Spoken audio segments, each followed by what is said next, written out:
어, 이제 얼마 안 남았어요. 이제 벌써 이제 끝을 향하여 특별 새벽 기도가 끝을 향하여 가고 있습니다. 이게 끝까지 믿음으로 승리할 수 있는 우리 저와 여러분이 되기를 주의 이름으로 소망합니다. 제가 이렇게 버릇, 습관 좀 이런 것들이 좀 있어요. 신기한 거를 보면 그냥 지나치지 못하는 것 같아요.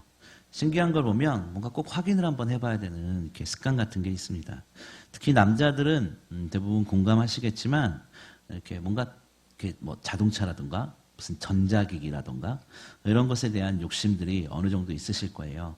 그리고 꼭 남자 여자가 아니더라도 무언가 자신이 원하는 것들이 취미로 혹은 뭔가 갖고 싶은 욕심이나 이런 것들이 좀 있는 것 같습니다.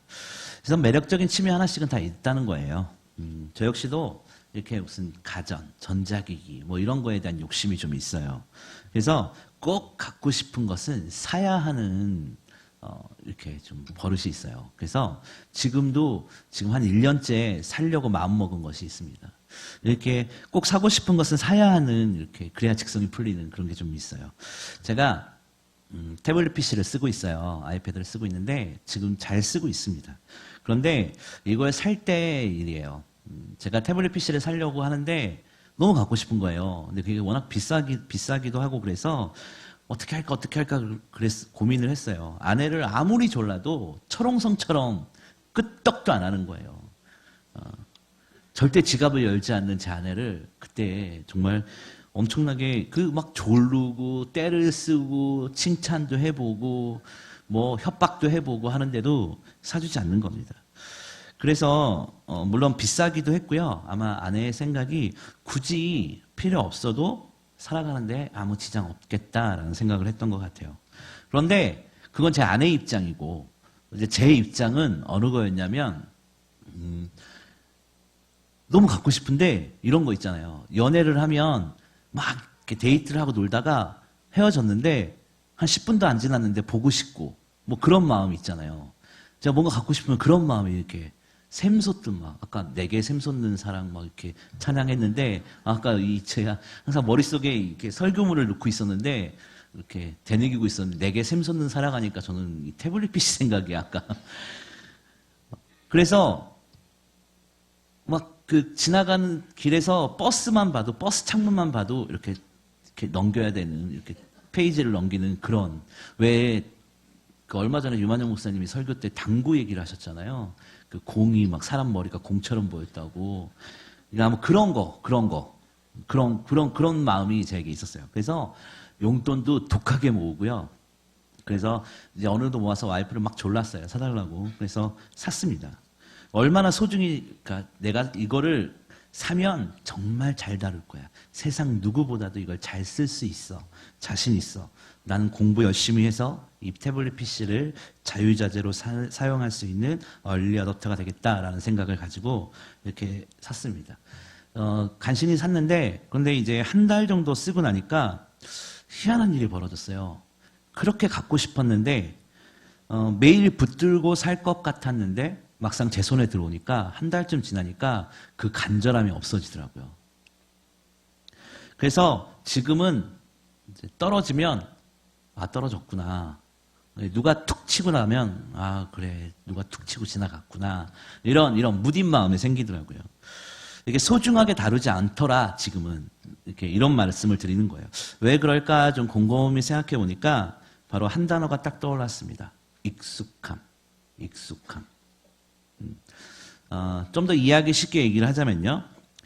얼마 전에 TV를 보니까 TV 한 장면에 드라마의 한 이 장면에 이런 게 나오더라고요. 부부가 이렇게 길을 가는데 남편과 아내가 이렇게 거리가 좀 떨어졌어요.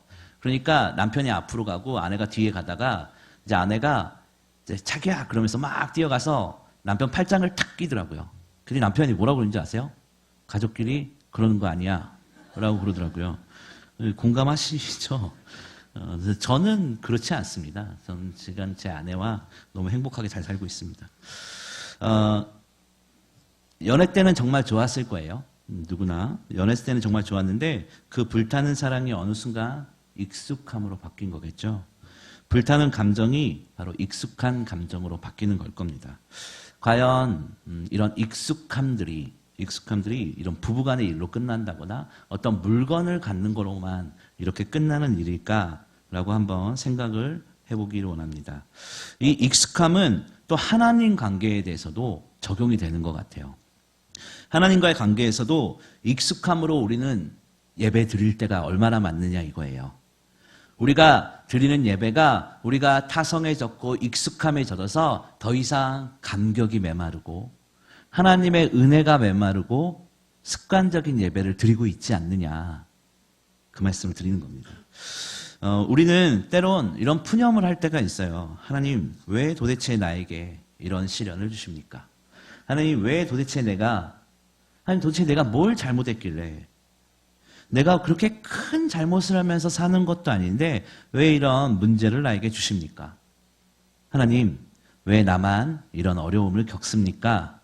라고 우리는 우리 삶의 이런 고난과 문제 앞에 이런 불평을 할 때가 종종 있습니다. 신앙을 처음 가졌을 때는요, 이런 폭포수와 같은 은혜를 주시더니 신앙생활을 그렇게 오래 했는데 하나님, 나한테 왜 그러십니까? 우리 이럴 때 있지 않습니까? 믿음이 있는 줄 알았는데 어느덧 보니 세상 가운데에서 흔들리고 넘어지고 쓰러지는 우리의 연약함들, 약함들, 부족함들 시시때때로 경험하고 있지 않습니까? 그런데 우리가 힘들어하고 좌절하고 응답이 더디되어짐에 따라서 이런 거에 대해서 혹은 우리가 고난이라고 생각하는 것들을 가만히 들여다보면 특징이 있습니다. 그것은요, 바로 하나님을 나의 기준에 맞추려고 하기 때문이죠. 하나님을 그냥 우리의 그런 생각, 우리 인식 안으로 밀어넣으려고 하기 때문에 내 뜻대로 되어지지 않는 것에 대해서 우리가 상처받고 힘들어한다는 거예요. 뜨거웠던 마음이 어느 순간 익숙해져서 더 이상의 삶의 예배가 드려지지 않는, 하나님과의 관계가 어느덧 한 달이 가고 1년이 가고 10년이 가고 20년이 가니 더 이상 하나님과의 은혜는 단절이 되고 그 익숙함과 타성에 젖어서 신앙생활을 하고 있지 않느냐 이 말씀을 드리는 겁니다. 예전에는 불탔는데 예전에는 성령의 충만함으로 살았는데 지금은 익숙한 예배, 내 마음속에 내가 생각하는 익숙한 하나님을 만나고 있지 않습니까? 그렇기 때문에 힘들어하는 겁니다. 그렇기 때문에 상처 가운데 일어서지 못하는 겁니다. 여러분 홍수가 한번 났다고 생각해 보세요. 그런데 홍수가 정말 크게 났다고 생각하는데 생각을 해보면 종이컵으로 이 종이컵 하나로 홍수를 막을 수 있겠습니까? 그렇지 않습니다. 종이컵으로는 홍수를 막을 수가 없어요. 우리는요, 어쩌면 홍수와 같은 하나님의 큰 은혜가 내 앞에 있는데 우리는 내 관념적으로 내 생각 그 종이컵 같은 알량한 내 마음 가운데 하나님을 이 안에 담으려고 마치 홍수를 종이컵으로 나의 마음으로 잡을 수 있을 것 마냥 생각하고 사는 것이 우리일지도 모르겠습니다. 우리 안에 하나님 이렇게 해주셔야 한다. 하나님 저렇게 해주셔야 합니다. 이거는 이렇게 돼야 되고요. 하나님 저건 저렇게 돼야 되고요. 우리 이럴 때 있지 않습니까? 이것을 보면요. 이것은 바로 우리의 욕심과 연관이 되어 있습니다. 그러니 홍수 같은 하나님의 은혜가 보이지 않는 종이컵 같은, 보이지도 않을 것 같은 종이컵 같은 것에 우리가 집중하는 겁니다. 하나님께서는 성령의 은혜를 폭포수처럼 홍수처럼 주실 때 우리는 종이컵, 내가 생각하는 이거에만 집중하다 보니 그 수많은 하나님의 은혜를 놓쳐버릴 때가 많다라는 거예요. 창세기를 한번 보죠. 창세기를 한번 보면 최초에 에덴에 살았던 사람이 누구입니까? 아담과 하와입니다. 아담과 하와가 죄를 짓죠. 선악과를 따먹게 됩니다. 창세기 3장 6절에 보면 그게 먹음직도 하고 보암직도 하고 지혜롭게 할 만큼 탐스럽기도 했다라고 하와가 증언하고 있습니다. 하지 말아야 될 것에 대한 욕심이겠죠. 하면 안 되는 것에 대한 욕심, 탐심이었겠죠. 그 욕심으로 인하여 죄를 짓게 됩니다. 욕심 다음이 죄라는 거예요. 죄를 지은 사람들은 하나님을 피하게 되어 있습니다. 아담과 하와가 나무 사이에 하나님을 피해 숨었던 것을 우리는 알 수 있습니다. 여러분, 이게 아담과 하와의 문제일까요? 가인과 아벨은 어떨까요? 동생을 죽인 죄를 지은 가인은요, 하나님께서 평생 유리하는, 방황하는 저주를 받게 됩니다. 그런데 그가 하나님의 말씀에 순종했나요? 아니요. 그렇지 않습니다. 아들의 이름을 딴 에녹성을 짓고 그곳에 정착해버리게 됩니다. 여러분, 죄가 그런 거예요, 그런 거. 하나님 앞에 바로 서지 못하게 하는 거예요. 하나님을 피하게 만든다는 것이 바로 죄라는 겁니다. 오늘 본문에서도요, 죄에 대해서 이야기를 하는데 특별히 정욕이라는 것에 대해서 이야기를 하고 있습니다. 오늘 본문 1절을 보면요, 싸움과 다툼이 일어나는 것은 정욕 때문이다 라고 말을 하고 있어요. 이 정욕이란 말은 쾌락, 욕망 이런 뜻을 가지고 있습니다. 당시 야고보는요, 유대인들에게 너희 뜻대로 살지 말아라, 너희 뜻대로 사는 것이 아니라 하나님의 뜻대로 살아야 한다라고 말을 하고 있었어요. 그것은 쾌락을 쫓지 말아라 라고 야고보가 말을 하고 있는 거예요. 우리가 나의 만족을 위해서는 순간 우리의 그 육신의 정욕을 쫓아가는 사람들이라는 거예요. 우리의 만족을 위해 사는 순간, 내 마음대로 사는 순간이 육신의 정욕을 쫓아가는 바로 그 순간이라는 겁니다. 여러분, 월요병이라는 걸 아세요? 월요병으로 다 시달리고 계시는 분들이 있을 겁니다. 월요병, 이게 보니까 월요일 아침에 특히나 피곤한 상태를 이야기하는 게 월요병입니다. 주말에 쉬고 월요일에 다시 출근해서 등교하고 이런 직장인들과 학생들 사이에서 주로 빈번하게 일어나는 것이 월요병이랍니다. 그런데 여러분, 이 월요병이 왜 생겨났는 줄 아십니까? 휴식이 부족해서 월요병이 생겼을까요? 아니면 휴식 기간이 짧아서 월요병이 생겼을까요? 아니요. 그렇지 않습니다. 일이 기쁘지 않아서입니다. 공부가 힘들기 때문에 월요병이 생기는 겁니다. 이것은요, 소명의식과도 연결이 되어 있습니다. 하는 일이 재미가 없고 의미가 없다면요, 매일 아침 출근하는 게 그게 무슨 기쁨이겠습니까? 내가 공부하는 목적이 없다면, 이유가 없다면 수업 종시간이 얼마나 힘들겠습니까? 내가 하는 일이 너무나 지치고 힘들다면 마치 월요일 아침은 마치 시험장에 끌려가는 사람과 같지 않겠습니까? 그런데 그리스도인들도 어떤 말을 하는지 아십니까? 목사님, 교회에서 봉사하고 나면요, 월요일이 너무 힘들어요. 육체적인 피로는 이해할 수 있을 것 같아요. 육체적인 피로는 이해할 수 있겠지만 정신적으로 필요한 것이 과연 교회에서 봉사했기 때문이냐, 이거예요. 과연 여러분 마음 가운데 힘든 것이 하나님 때문이고 교회에서 헌신하는 것 때문에 마음이 힘드십니까? 먼저 점검해야 될 것은요, 우리 인생의 의미입니다. 삶의 의미요.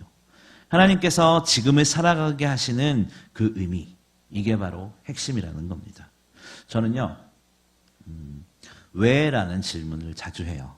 무언가 어떤 문제를 놔두고서 이게 왜? 이런 걸 자주 물어봐요. 제 아내가 그래서 자꾸 화를 내요. 제가 왜? 당신이 말한 게 진짜인지 다시 한번 이야기를 해볼래? 성경책 갖고 와. 이제 그러면 제 와이프가 이제 흥분을 하기 시작하고요. 그래서 저랑 가까운 사람들은요, 이제 그런 것 때문에 상처받기도 해요. 그런데 왜라는 질문은요, 우리 그리스도인들도 항상 해야 돼요. 하나님은 왜 나에게 풀리지 않는 수수께끼 같은 것을 주실까? 하나님은 왜 나에게 이런 환경을 허락하셨을까? 하나님은 왜 나에게 지금 이 순간을 이렇게 살아가게 하고 계실까? 우리는 이 질문을 끊임없이 던져야 된다고 생각을 합니다. 그럼 저런 물어보실 수 있을 것 같아요. 왜라는 것을 왜 질문을 해야 되냐고. 오늘 보면 3절을 보면요, 구하여도 받지 못함은 정욕으로 쓰려고 잘못 구함이라 라고 말을 합니다. 그러니까 구하여도 안 되는 것은 우리의 욕심이라는 것이에요. 구하여도 안 된다는 것은 다른 것이 아니라 우리의 욕심과 탐심 때문이다 라고 야고보가 이야기하고 있는 겁니다. 지금 우리가 하나님께 구하는 것이 과연 하나님이 원하시는 것이냐, 여기에 대해서 우리가 한번 생각을 해봐야 되는 거예요. 어쩌면 우리는 우리 하나님과 상관없는 나를 위해서 구하고 있는지도 모르겠어요. 나를 위해서 하나님을 갖다 맞추는지도 모르겠어요. 내가 이루고 싶은 걸 위해서 하나님을 갖다가 이 자리에 앉혀놓는 걸지도 모르겠습니다. 나의 쾌락과 나의 만족을 위해서 하나님을 수단으로 사용하고 있는지 우리는 한번 되돌아봐야 한다 이겁니다. 요한일서 5장 14절 하반절에 보면 그의 뜻대로 무엇을 구하면 들으심이라 라고 말을 하고 있어요. 하나님이 들으심이라 라고 하는데 그 앞에 뭐가 있었냐면 그의 뜻대로 구하는 자들의 소리를 들으신다라고 말씀하시는 거예요. 예, 그의 뜻. 이 시대에 여러분 악한 사단은요 우리를 유혹해요. 아무리 기도해도 안 돼. 네가 생각해도 될 것 같아? 안 돼. 아무리 기도해도 될 수가 없어. 포기해. 다른 잘난 사람들도 안 되는데 넌 당연히 안 돼. 이러면서 우리를 실족하게 해요. 여기에 함정이요. 사단은 이 땅의 것들로 우리를 실족하게 합니다. 이 땅에 우리 눈에 보이는 것들로 우리를 실족하게 해요. 왜냐하면 그게 효과가 가장 좋으니까요. 지금까지 하나님이 너와 내 가정에 해준 게 뭐야 대체? 이 물음표를 던지게 만들어요. 이러면서 우리를 넘어지게 하죠. 교회는요. 정말 다양한 사람들이 모이는 겁니다. 쉽게 얘기하면 상처받은 사람들이 모이는 곳이 바로 교회인 것 같아요. 무언가 결핍된 사람들이 모이는 게 교회잖아요. 하나님의 은혜를 구하고 하나님의 뜻을 구하고 또 믿음의 공동체에 격려와 위로를 구하는 것. 이것이 교회의 공동체 아니겠습니까? 그런데요. 여러분 우리가 두 가지를 기억해야 돼요. 아무리 기도해도 응답이 되지 않으십니까? 아무리 몸부림을 쳐도 도대체 하나님의 존재하심이 의심이 되십니까? 여러분 사단의 말에 속으면 안 되십니다. 히브리서 10장 10절을 보면요. 예수 그리스도의 몸을 단번에 들이심으로 말미암아 우리가 거룩함을 얻었노라 라고 말을 하고 있어요. 이게 무엇이냐면 벌써 구원함이 있다라는 거예요. 히브리서 기자는 예수 그리스도가 몸을 단번에 들임으로써 말미암아 우리가 거룩함, 구원함을 얻었다라고 말을 하고 있는 거예요. 우리는 이미 구원함을 얻고 시작하는 거예요. 여러분 사단은요 눈에 보이는 걸 가지고 우리에게 그것을 흔들면서 우리가 실족하고 넘어지게 만든다고요. 아니요, 하나님의 뜻은 먼저 구원함이 있다라고 시작을 하는 거예요. 시작부터가 틀리다는 말이에요. 우리는 벌써 영원한 생명이 우리에게 있다라는 거예요. 우리는 기본적으로 가장 큰 선물을 먼저 받고 시작하는 사람들이에요. 우리는 벌써 하나님의 은혜를 경험하고 시작하는 사람들입니다. 신앙생활의 익숙함 때문에 구원의 감격이 없으십니까? 신앙생활의 익숙함 때문에 도대체 하나님의 만지심에 하나님의 위로하심이 느껴지지 않으십니까? 실족하지 마세요. 우리는 구원함을 이미 받고 시작한 사람들이에요. 복음에 은혜가 없다면 그게 복음이겠습니까? 기독교는 은혜를 빼놓고 이야기할 수 없어요. 우리는 벌써 은혜를 받고 시작한 사람들이에요. 좀 전에 말했던 두 가지 중 하나가 구원함에 대한 응답이고요. 또 하나는 하나님의 영광을 위한 응답이에요. 사람은요, 먹고 사는 것이 가장 중요하다라고 생각을 해요. 맞아요. 먹고 사는 거 정말 중요하죠. 그래서 사람들은 기도의 제목들을 보면요. 대체적으로 먹고 사는 것, 이것에 연결이 되어 있어요. 저는 그것도 뭐 크게 틀리다라고 생각하지 않습니다.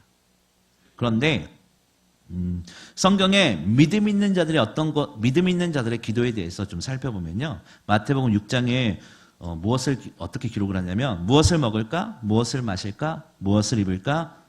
염려하지 말라. 이렇게 말씀하세요. 마태복음 6장 32절 하반부를 보면 이 모든 것이 너희에게 있어야 할 줄을 아신다. 하나님이 아신다고요. 여러분의 필요를 아신다고요. 구해야죠. 하나님 도와주세요. 협력해 주세요. 인도해 주세요. 구해야죠. 하지만 의심하지 말아야 될 것은 하나님이 아신대요.